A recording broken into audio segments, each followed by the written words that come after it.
Hi, my name is Emma. I am out here in the back country of Oregon, and we're about to go to Mickey Hot Springs, which is an amazing natural hot springs feature here in southeastern Oregon. So that's the truck that me and my sis used to drive out here. We had to drive on this dirt road, a four-wheel drive road, for about a half an hour. And this is kind of my crappy old truck that I bought for like, oh, I don't know, like $500 or something. And then there's the Steens Mountains right there. And we had to drive on a dirt road about half an hour to get to the dirt road that we had to drive on for another half an hour to get here. And we hadn't passed anybody the whole time. And then over here is the sign. It says, Mickey Hot Springs is very hot, hot water. Please keep your dogs on leash. We don't have any dogs, just cats. And then over here it says, injuries and death have occurred to pets and humans. So it's very scary. And then here's the metal gate you have to go through.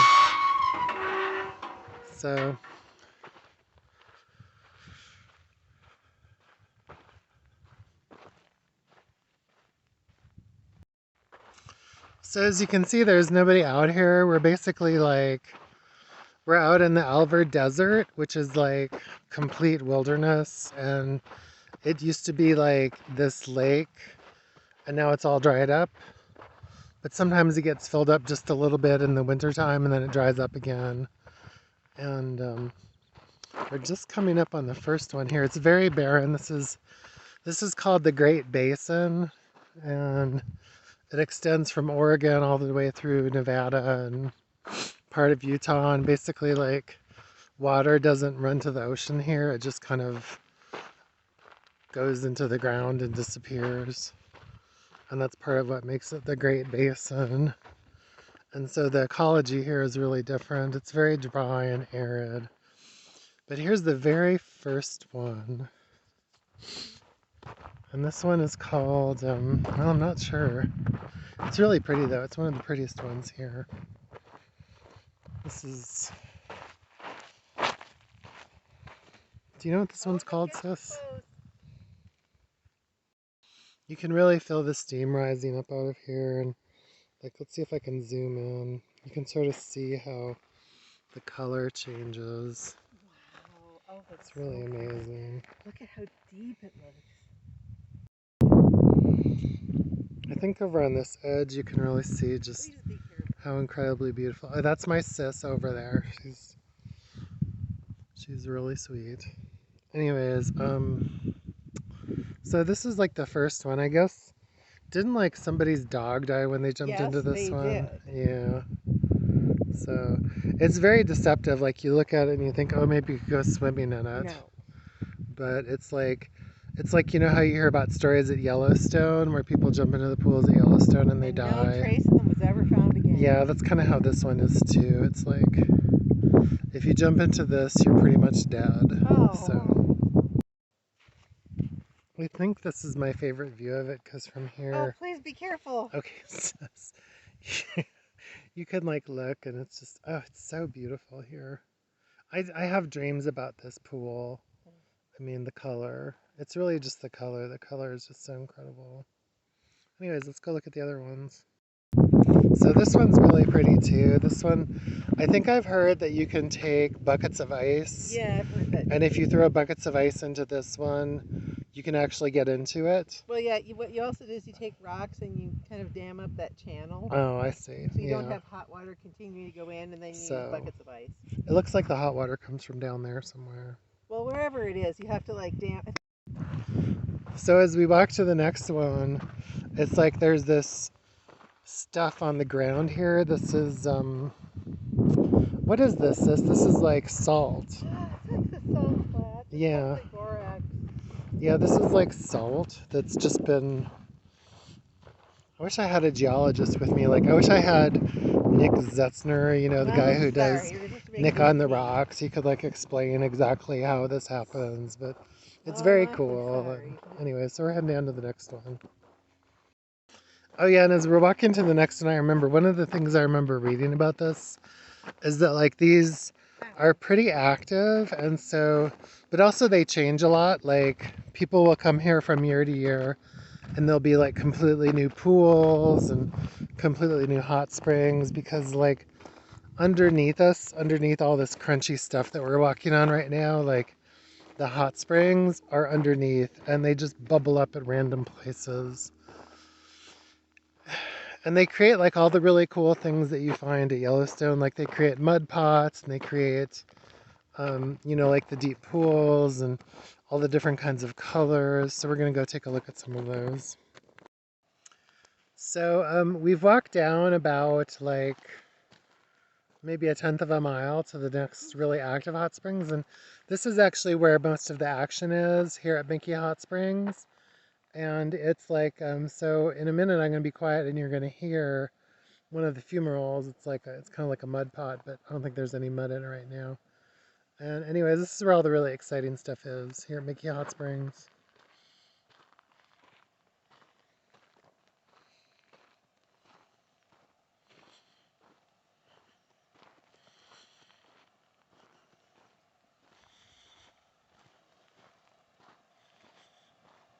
Oh wow!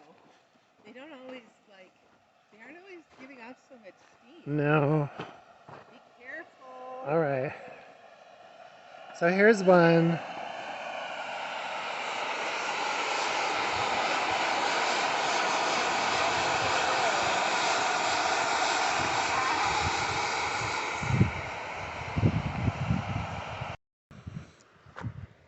Now we're going to come up on one that's bubbling. Wow. Actually, all of these are bubbling. And look at the crazy colors from the fungi. See the colors along the edge? Those are like organic. Careful. Whoa, What did whoa. I just say? Look at those colors. Aren't those amazing?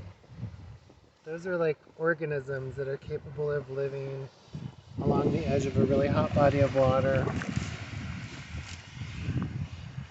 Part of what I love about hot springs is that they remind me that this is kind of like where life on Earth started. I mean, it started in spaces kind of like this. I mean, probably more like underwater, but this is basically the really great building blocks of the world. So I love it. And here's another one. It's steaming. You don't want to get too close to these because you just don't know when they're going to just spurt all of a sudden. But it's just sizzling up there. Anyways. So now we're going to kind of trace the stream as it flows down here. It's really cool. This is such a beautiful area. So if you look over here, you have these really kind of dead, really dry mountains, but they're so pretty. I mean, they're just so beautiful. They've got some red and they have the most amazing erosion. And then over there is the Steens, which are just, the Steens are like one of the most beautiful mountain ranges in Oregon. And then you have this, mountain. Kathy says it's one mountain, but I still call it the Steen Mountains. Anyways, and then here you have this beautiful field. You know, it's just this amazing field of hot springs. So we're going to trace starting right here. So this pool is really incredible. Oh, neat. Okay, we'll go check that out. There's actually two really nice pools here, but just, I mean, look at the colors. The colors are just so amazing. That's my favorite thing about the hot springs is just looking at the colors. So this is a new one, like since the last time we were here. It wasn't active before, and there's all these craters, and sometimes they're active and sometimes they're not. But this one, if there was just a little bit more moisture, this would be a mud pot. But we definitely don't want to get too close to it. But you can hear it bubbling.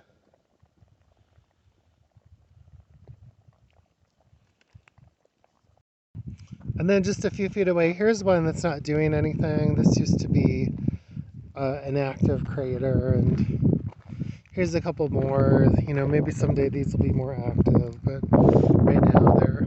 How does it feel, sis? Feels kind of warm. Yeah. Oh, it does. Yeah. Yeah. So, last time we were here, we found like a dead cow, Oh yeah. and its bones were like scattered all over. I have no idea how it got here. I wonder what happened. But anyways, we're just gonna kind of trace the stream a little bit. There's a pot, but I imagine that one's probably wow. not. That one's probably not too Look, too there hot. goes, look. Oh yeah, it is bubbling just a little bit. They warn you not to walk too close to these Yes, no because kidding. the ground is very fragile. Even out here in the middle of the desert in the hot springs, these red ants still manage to live. It's amazing how nature finds ways to live Yeah. in all Like kinds of jungles. environments. Here's just a little patch of mud, and you can see how it gleams. See how gleamy that is? It's just beautiful. I bet this is good for making pottery, although I don't know. I'm not a potter, but it looks like really good clay. So when we were driving here, a lot of the land along the side of the road basically looks like this. This is like, this is just like composite gravel, and it's a lake bed. So, I mean, tens of thousands of years ago, this used to be part of a huge, shallow inland sea, and it's just dried up. So I have this super smart sis with me who like knows way more than I do, so she can fact check me on any stupid thing I say. And then down here you can see it's kind of, this is sort of there in the bottom end of the hot springs, so down there is where it sort of peters out. But I mean, when you look at the colors here, the colors are just amazing. You have these greens and these orange and white. Everything's just responding to the minerals and the heat. And it's just so beautiful. Here's another one of those transition zones. And you have this orange salt, some kind of mineral. It's just, and there's the greens. This green seems to be pretty common in areas where it's a little warmer. I could probably touch it. Oh, please don't. I'm not going to though. In some way down that way, and then like cows can drink from it. I don't know. So this is where we found the dead cow skeleton. Oh yeah. When we were here in the spring, and like the skeleton is completely gone now. Yeah. There's nothing here. You could never tell that there had been a cow here. What do you think happened to the cow skeleton, sis? Oh, I don't know. I mean, over time, those do disintegrate. You think somebody just came and Well, that could be threw it true. over the fence or something? Well, it did disappear pretty fast. So now we're heading back up on the other side, and you can tell where the water's really, really hot. Like right here. Yeah. You can tell how hot it is because there's Don't get too nothing close. there's nothing growing in it. It's just silt and water, and it's really clear. So it's so pretty. I think there's one right here. This one has been here for a long time, and this is one of the most beautiful examples. I mean, just look at that. It's just amazing. Ah.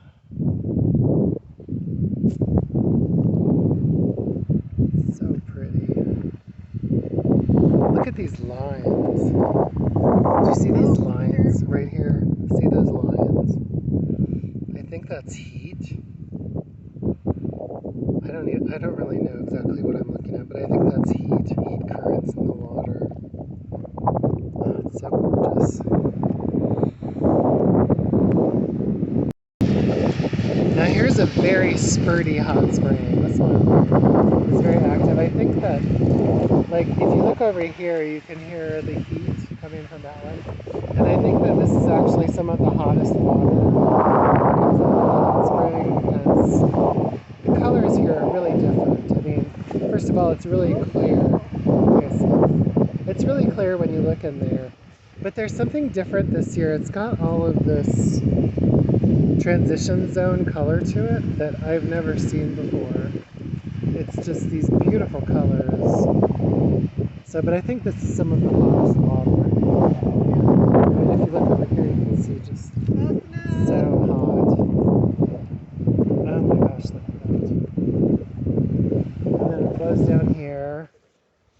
you can still see it's so hot. And over here is actually, this is my favorite part of Mickey Hot Springs, is just this little trench right here. I don't know exactly what this is, but there's this trench and there's that one over there, and it's just like visually, I mean, it's like it's a canyon, but it's just filled with this incredibly hot water. And it's so pretty. You can see some of the water just bubbling up here. Oh yeah, this is I pretty mean, amazing, but you're quite close this enough to the is edge. incredible. This is just really incredible. And there's another little canyon over there. You can't really get in the camera. And then there's a really nice blue pool, just kind of over the edge there. That pool looks a lot like the pool that we first saw at the beginning of the video. That is pretty amazing, but this is as close as we should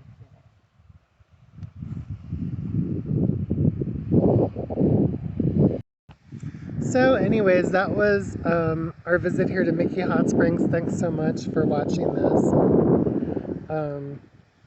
You know, Oregon is such a beautiful state. I mean, it's really amazing. It has these real gems, and this is definitely one of them. So if you ever have a chance, come out to Oregon and take a look. If we know you personally, maybe we'll even take you out here. It's a beautiful spot. It's just so gorgeous. So we'll just kind of leave with kind of a pan of everything. And again, thanks so much for watching. I don't usually do things like this, and I don't know if this is weird, but anyways, I hope you enjoy it.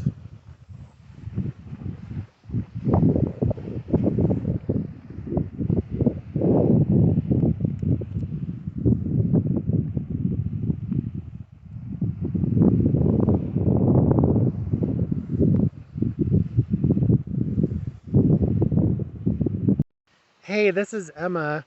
We're still back here at Mickey Hot Springs. We haven't left, but we have to go pretty soon because it's a 2-hour drive back just to where we are, which is out in the middle of nowhere, and we're 2 hours from the middle of nowhere. So, but I just wanted to show you this. Like, we talked about how we had seen a cow skeleton here, like last in the spring, which was like, how long ago was that? So it's about 6 months ago? Yeah, maybe. Yeah, 6 or 7 months ago.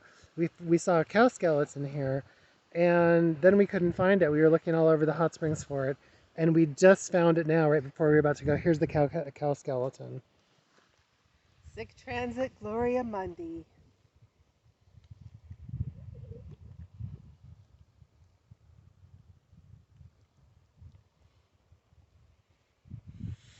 You can even see there's the rib cage, and that's the spinal column.